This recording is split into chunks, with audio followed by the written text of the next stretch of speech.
Now, whether you're staying in or venturing out, we are starting off with my take on a quintessential Canadian dish that'll make you feel like you just hopped off the Rideau Canal. If you skate, oh, what a delight. This is my mushroom gravy poutine. How does that sound? Yeah. I feel like not a lot of people make poutine at home. It feels like something you get maybe after the bar, after an ice skating thing, you know what I mean? But I'm gonna make it as easy as possible for you, and we're switching things up. We're doing a mushroom gravy for this poutine. It's really delicious, nice and savory, and you get a little bit of kind of vegetable in there, which is always a good thing. So we're gonna move over to the stove, and the first thing I'm gonna do is I'm gonna add a little bit of butter into this pan. Now I've got this pan over about medium heat, and you wanna add in 2 tablespoons of butter. Now if you wanted to, you could easily do this with oil. That would work perfectly. A little bit of olive oil would be beautiful. But I love the flavor that butter adds. Really nice, a little golden brown if it gets a little bit toasty.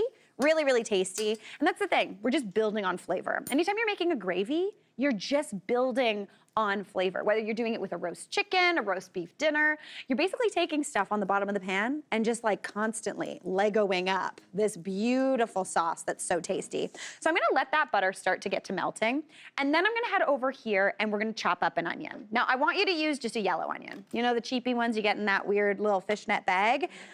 Those are my go-to onions. They're inexpensive. You can often get a ton for not much money at all. They last a really long time because they're a drier onion, and they're really delicious. When you cook them down, they stay oniony. They don't soften out too much. Sometimes if you're cooking with like a sweet onion or something like that, it tends to not really taste oniony after you cook it. The sugars get too developed. So I really like these ones.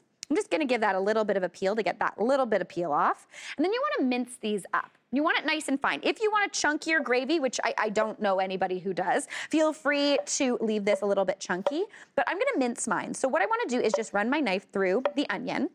I never really go in this way. I know some chefs do, they go down and then kind of this way first, but the onion already has petals, so nature's done that for me. I'm not taking that extra step. Then just run your knife through that onion, just to get it as finely minced as you can. You don't need this all the same size, you just want it small. So I've done one, that's a pretty nice mince, I'm not gonna lie. I feel very proud of that. I'm feeling good about it. But if you wanted to, maybe you're a little more nervous about knives, just cut it into a bit of a dice, a little bit bigger. Similar way, just running the knife down just a little further apart. Chop it however you want. And then again, because we're not looking for finesse, all you need to do now is you can just keep running your knife back and forth through this. There's absolutely no issue with that. So just run it through. Perfect. Now, what I'm gonna do is I'm gonna transfer these onions into that butter to just start cooking down and sweetening up. So I have a handy dandy bench scraper. You do not need this, but if you are in the market for something to make your kitchen life much easier, may I introduce you to the bench scraper. Traditionally, this is used for pastries and things like that, but it's really good for chopping veg, scooping them up, transferring them all into your pan in one fell swoop. You're not dropping any on the ground and you're good to go. Now, that onion goes into that butter, and this truly is my favorite smell in the world.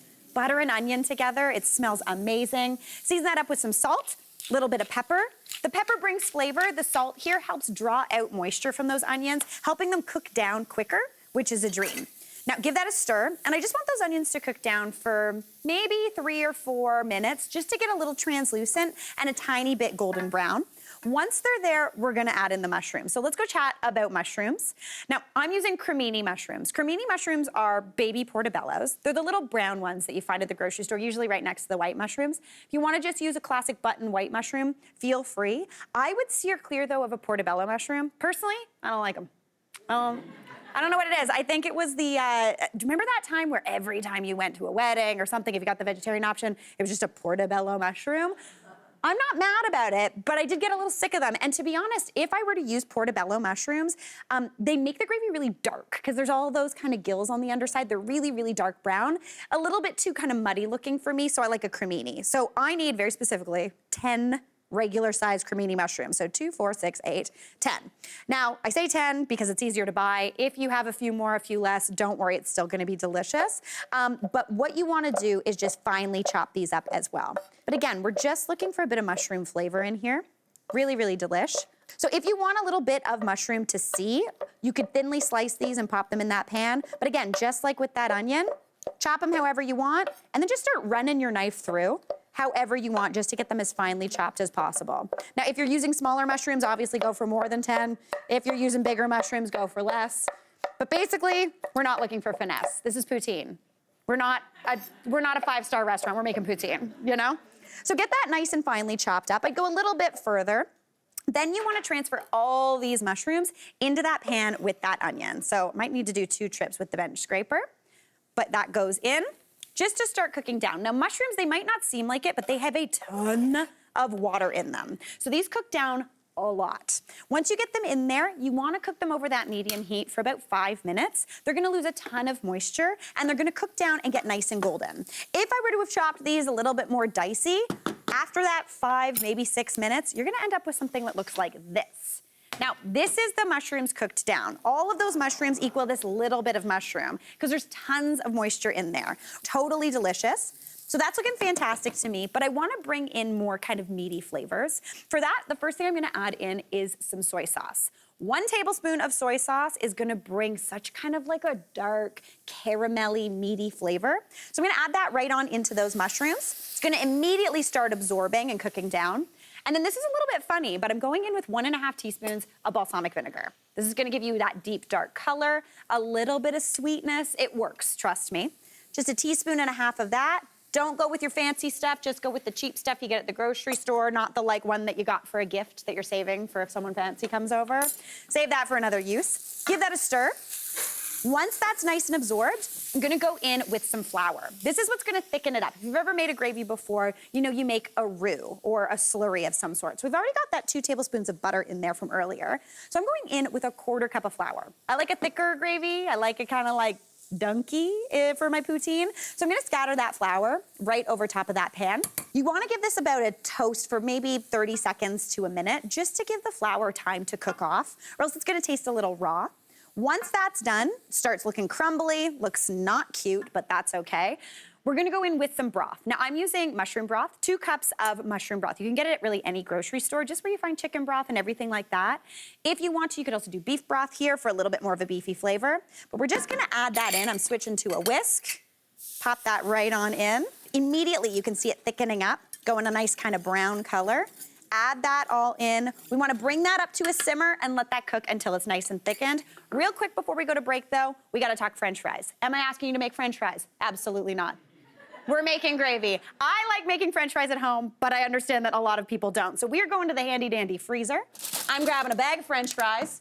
And this is the fun part of writing this recipe, I'm not gonna lie. I said, cook them how the package says. So we're gonna take a little gander. Oven 425, 18 to 24 minutes. But in order to keep these warm while you're kind of noshing and having a good time, my big tip is to actually get a cast iron skillet, put it in the oven when you're cooking those French fries. That's gonna keep everything nice and toasty warm.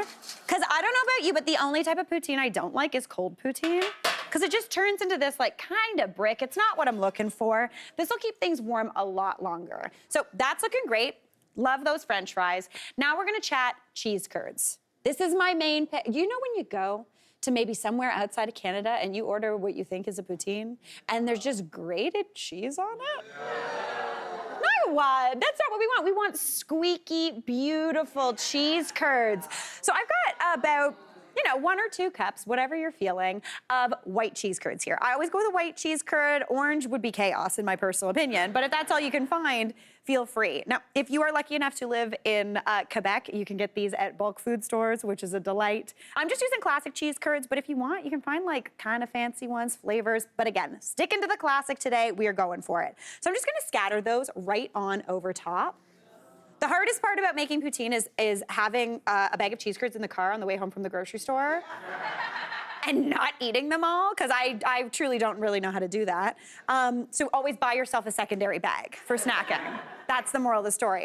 All right, just scatter those around. I like to make sure some go a little deep, because another bone to pick when you get poutine out, it's just curds on the top. Nothing underneath, layer them. Ah, what a delight. Now over here we have got that gravy cooking up. It is nice and thickened. It's got those little bits of that mushroom in there. If you wanted this to be smooth, you could puree this if you wanted to, but I like the little chunks. It's really, really nice and tasty. So that's looking good. As is, this tastes beautiful. Let's give it a taste, see for seasoning. This is where you're gonna adjust everything. That flour is cooked off, it's thickened. delicious, maybe a little bit more pepper. I always think gravy could use some salt. Not gonna lie, over the commercial break, I did season this with some salt. So add it to however you like it and you are good to go. And this is where I'm ready. I'm ready for this is the hill I'm going to go on to today. Into this gravy, I am going to add 1 teaspoon of ketchup. Okay. Okay, I know. It's not for everybody. But like, it gives this little vinegary hit into the gravy. It makes it so you can eat more poutine because it freshens things up a little bit. And to be honest, ketchup doesn't really taste that tomatoey. It's mainly a little sugary, a little vinegary, and just a teaspoon is all we need. In fact, I will even kind of measure the teaspoon. Like, I'm talking that much ketchup, okay? Okay, I got him back on board, everybody. I was feeling it. You should, honestly, everybody in the control room, losing their minds right now. It's not it. All right, I'm gonna add that little bit of ketchup in. You're not gonna taste it. It's just gonna round everything out and balance the flavors. This is where I will lose you. I'm gonna confess something to you. I sometimes do put ketchup on my poutine. But it's because sometimes you don't get the gravy at the bottom and then you get a naked fry. And you need a sauce for that fry, I must say. All right, I'm gonna give this just a little bit of a taste. Again, see for adjusting seasoning, because you wanna do that before this hits that delicious pile of fries. Delicious, out of control.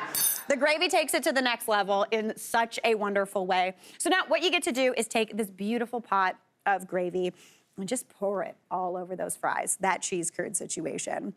This is the glory of a poutine.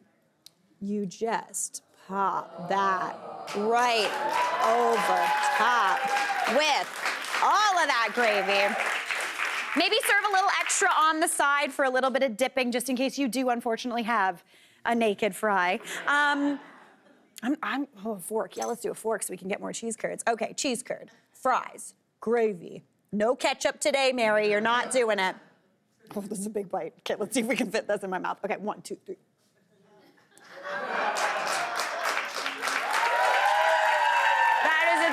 Poutine, really tasty. I love a cheese curd. You gotta try this. Hey, Mary here. What did you think? Drop your comments below and don't forget to like and subscribe for more of the good stuff.